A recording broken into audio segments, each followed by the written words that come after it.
Hello students, welcome to my channel Maths Booster. चलिए इस video में देखते हैं चैप्टर 6 अलजेब्रिक एक्सप्रेशन का ब्रेन टीजर्स का क्वेश्चन नंबर 1 का बी पार्ट। तो हम यहाँ पे देखेंगे बी पार्ट का कौन कौन सा सी, डी और ई। ठीक है, तो सबसे पहले सी देखेंगे।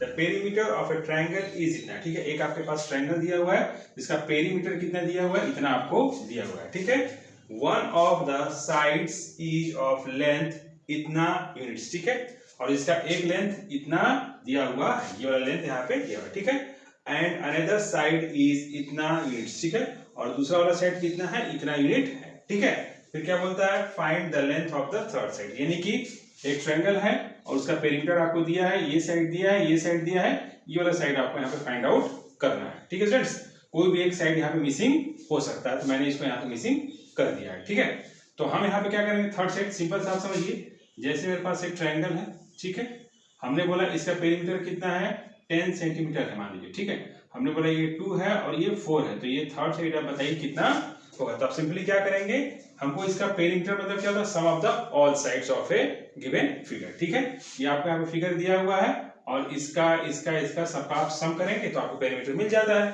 तो पेरीमीटर आपको यहाँ पे 10 मिला है, तो इसको और इसको आप प्लस करेंगे और इसमें से माइनस कर देंगे तो आपको ये थर्ड साइड यहाँ पे मिल जाएगा। ठीक है, तो सेम चीज हमको यहाँ पे करना है। ठीक है, चलिए तो हम यहाँ पे लिखते हैं थर्ड साइड हमको निकालना है, तो लिखेंगे थर्ड साइड इक्वल्स टू क्या लिखेंगे, perimeter minus sum of two sides. ठीक है, जो दो साइड हमको गिवन है उसको हम क्या करेंगे, प्लस कर देंगे और फिर उसको पेरीमीटर में से हम माइनस कर देंगे। ठीक है, मेरा यहाँ पे पेरीमीटर कितना दिया हुआ है, ये x square y plus 10 minus, ठीक है, सम ऑफ टू साइड्स, यानी इसको हमको यहाँ पे प्लस करना है, तो इसको रखा हमने ब्रैकेट में।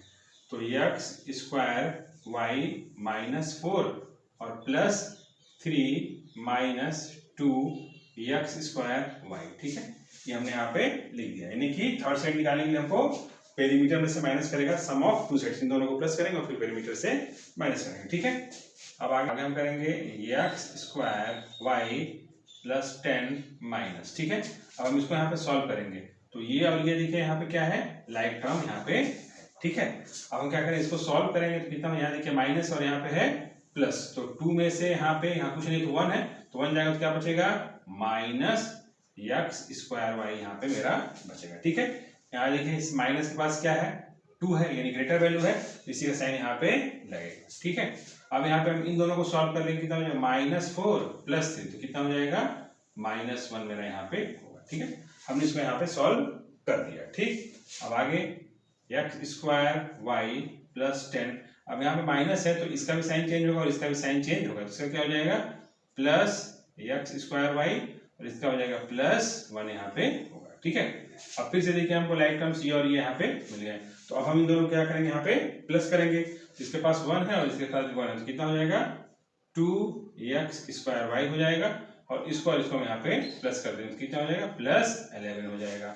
ठीक, और लास्ट में आप लिख देंगे यहाँ पे यूनिट्स। ठीक है, तो ये हमारा थर्ड साइड यहाँ पे निकल गया। ठीक है स्टूडेंट्स, चलिए देखते हैं नेक्स्ट क्या है, find the HCF of the term of the expression this and this. ठीक है, तो हमारे पास अलजेब्रिक एक्सप्रेशन दिया गया जिसका हमको यहाँ पे पहले एचसीएफ पता करना है। फिर क्या बोलता है, also right the factors of the above expression, और इसको हमको यहाँ पे फैक्टराइज भी करना है, उसका हमको फैक्टर्स भी पता करना है। ठीक है, तो सबसे पहले हम इसका निकाल देते हैं एचसीएफ। ठीक है, तो यहाँ पे लिखेंगे HCF। ठीक है, सबसे पहले हम किसके निकालेंगे, नंबर का निकालेंगे।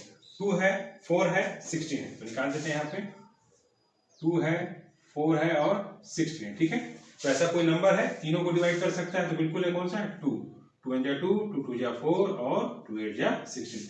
अब ऐसा कोई नंबर नहीं है जिसमें 1 भी आता हो, 2 भी आता हो, 8 भी आता हो। ठीक है, 1 तो आता है, तो 1 हमको यहाँ पे लेना नहीं है, तो यहाँ पे एचसीएफ क्या हो जाएगा, 2, तो हम पहले यहाँ पे लिख देंगे 2। ठीक है, अब यहाँ पे वेरिएबल का एचसीएफ निकालना बहुत आसान होता है, जिसका पावर कम होता है वो बन जाता है एचसीएफ। ठीक है, ठीक है, यहाँ देखिए b का पावर 3 है, b का पावर 4 है, b का पावर 2 है, तो इसका पावर कम है, तो ये बन जाएगा आपका यहाँ पे एचसीएफ, यानी b का पावर हो जाएगा 2। ठीक, अब देखिए यहाँ c है, c का पावर 2 है, c का पावर 2 है, तो ये वाला पावर इसके पास कम है, यानी पावर किसका है, 1 है, इसके पास कितना पावर है, 1, तो क्या हो जाएगा यहाँ पे c। ठीक है, ये हमारा निकल गया एचसीएफ। अब हमको क्या करना है, फैक्टराइज करना है। ठीक है, तो हमने यहाँ पे लिखा लिखा राइट द फैक्टर्स, तो मैं यहाँ पे लिख दे रहा हूँ फैक्टर्स, ठीक है।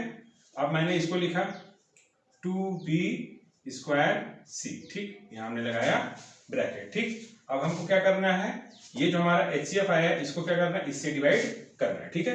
मैं यहाँ पे डिवाइड कर देता हूँ 2b³ और यहाँ पे c, और नीचे आप इसको लिखेंगे 2b² और यहाँ पे c, ठीक है। अब यहाँ देखिए 2 और 2 कैंसिल हो जाएगा, c और c कैंसिल हो जाएगा, b³ है b² है, डिवाइड करेंगे कितना बचेगा, ओनली यहाँ पे बच जाएगा b, तो आप लिख देंगे यहाँ पे b, ठीक है। और यहाँ बीच में क्या साइन है, प्लस लगा दिया प्लस, फिर से हम इसको लिखेंगे 4b⁴ c²2 बाई, फिर से हम अपना हमारा जो यहाँ पे HCF निकला उससे हम डिवाइड करेंगे, क्या लिखेंगे 2b²c, ठीक है, 2 1 जा 2, 2 2 जा 4, ठीक है। यहाँ पे है मेरा 2, अब देखिए यहाँ पे मैंने लिख दिया, ठीक है। b⁴ है b²2 है, बेस सेम है और डिवाइड करके इसका पावर क्या हो जाएगा, सब्ट्रैक्ट, तो क्या बचेगा यहाँ पे b⁴ बचेगा, ठीक है। यहाँ c⁴ है, यहाँ c⁴ है, माइनस कर देंगे कितना हो जाएगा, c हो जाएगा, तो आप यहाँ पे इस तरीके से लिखेंगे, ठीक है। अब नेक्स्ट हम आते हैं इसके पास, यहाँ लिखते हैं 16b²c² बाई 2b²c, 2 1 जा 2, 2 8 जा 16, और यहाँ पे b² कट हो गया, तो यहाँ बचा प्लस और यहाँ लिखा 8, ठीक है। और यहाँ c² है, यहाँ पे c है, तो कितना बचेगा, यहाँ पे c बचेगा, ठीक है। तो ये हमारा यहाँ पे हो गया फैक्टराइजेशन, ठीक है स्टूडेंट्स। पहले हमने इसका HCF निकाल दिया, और जो हमारा HCF निकला है बहुत ही सिंपल होता है, जो हमारा HCF निकला है इससे आप क्या कर दीजिए, इसको डिवाइड कीजिए, इसको डिवाइड कीजिए, इसको डिवाइड कीजिए, यहाँ पे इसका फैक्टर आपको निकल जाता है, ठीक है स्टूडेंट्स। तो ये हमारा क्वेश्चन नंबर डी सॉल्व। अब आते हैं ई के पास, ठीक है। If area of a rectangle with length a - b and breadth 2a + b, ठीक है। एक मेरे पास रेक्टेंगल दिया है जिसका हमारा लेंथ कितना है a - b और ब्रेड्थ कितना है 2a + b, ठीक है।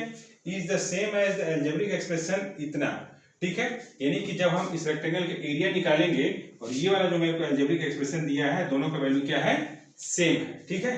तो बोला फाइंड k, तो बताइए कि k का यहाँ पे वैल्यू आपको फाइंड आउट करना है, ठीक है। तो सबसे पहले हम क्या करते हैं, इसका हम एरिया निकालते हैं, ठीक है। तो लिखेंगे एरिया, सॉल्यूशन यहाँ पे लिख देता हूँ सॉल्यूशन, ठीक है। एरिया ऑफ रेक्टेंगल क्या होता है, लेंथ इनटू ब्रेड्थ, हमको मल्टीप्लाई करना है, लिख दिया l × b, ठीक है। तो क्या हो जाएगा, a लेंथ हमारा क्या है, ये है a - b लिखा और इनटू 2a + b लिखा, ठीक है। तो मल्टीप्लाई कर देते हैं a का पूरे के साथ 2a + b और -b का पूरे के साथ 2a + b, ठीक है। अब हमारा नेक्स्ट क्या हो जाएगा, देखिए यहाँ पे a × 2a कितना हो जाएगा, 2a² हो जाएगा, और a × b कितना हो जाएगा, प्लस हमारा यहाँ हो जाएगा ab, और -b × 2a कितना हो जाएगा, -2ab हो जाएगा, और माइनस प्लस माइनस और b × b हो जाएगा b² हमारा यहाँ पे हो जाएगा, ठीक है फ्रेंड्स। अब हमारे यहाँ पे कितना आंसर आ गया, मैं यहाँ पे ऊपर में लिख रहा हूँ, ठीक है। अब यहाँ पे देखिए हमारा ये और ये क्या है, लाइक टर्म्स है, तो पहले हम इसको सॉल्व कर लेंगे। इसको लिख लेते हैं पहले 2a² और इसको हमने सॉल्व किया तो क्या आया, -ab हमारा यहाँ पे आया, ठीक है। यहाँ कितना है 1 है और यहाँ कितना है -2 है, तो हम यहाँ -2 है और यहाँ पे 1 है, सब्ट्रैक्ट करेंगे कितना बचेगा, -1 बचेगा, ठीक है। तो 1 लिखने की यहाँ जरूरत आपको नहीं है, फिर -b², ठीक। अब ये हमारा जो वैल्यू है क्या है, ये वाला और ये वाला दोनों क्या है, यहाँ पे बराबर है, ठीक है। मैं यहाँ पे लिख दे रहा हूँ 2a² - ab - b², ये किसके बराबर है, इसके बराबर है, ठीक है। तो k यानी कि दोनों आपस में क्या है, बराबर है, b + 2a² - b², ठीक है। अब देखिए ये -b² ये तो मैचिंग है, ठीक है, और 2a² और ये 2a², ये मैचिंग हमारा यहाँ पे, ठीक है। तो बचा क्या हमारा, ये वाला बचा पोर्शन, ठीक है, और ये वाला बचा है, ठीक है। अब हमको यहाँ पे k के जगह हम क्या रख दें कि हमको -ab यहाँ पे मिल जाए फ्रेंड्स, ठीक है। मतलब k का आपको यहाँ पे वैल्यू फाइंड आउट करना है, तो k के जगह पे हम क्या रख दें, ये और ये दोनों एक्सप्रेशन क्या हो जाए, यहाँ पे बराबर हो जाए, ठीक है। तो हम क्या रखेंगे k की जगह, k = यहाँ पे हम क्या रख देंगे, -1 हम यहाँ पे रखेंगे, ठीक है। सिर्फ माइनस आपको नहीं लिखना है, यहाँ पे -1 आपको यहाँ पे लिखना है, क्योंकि कुछ नहीं है तो यहाँ पे 1 तो है ही स्टूडेंट्स। ठीक है, तो k का वैल्यू क्या होगा, -1 होगा, तब ये वाला एक्सप्रेशन और ये वाला एक्सप्रेशन दोनों आपस में क्या हो जाएंगे, बराबर हो जाएंगे। ठीक है स्टूडेंट्स, तो स्टूडेंट्स मेरा यहाँ पे क्वेश्चन नंबर 1 का बी पार्ट खत्म हुआ। Okay, thank you students.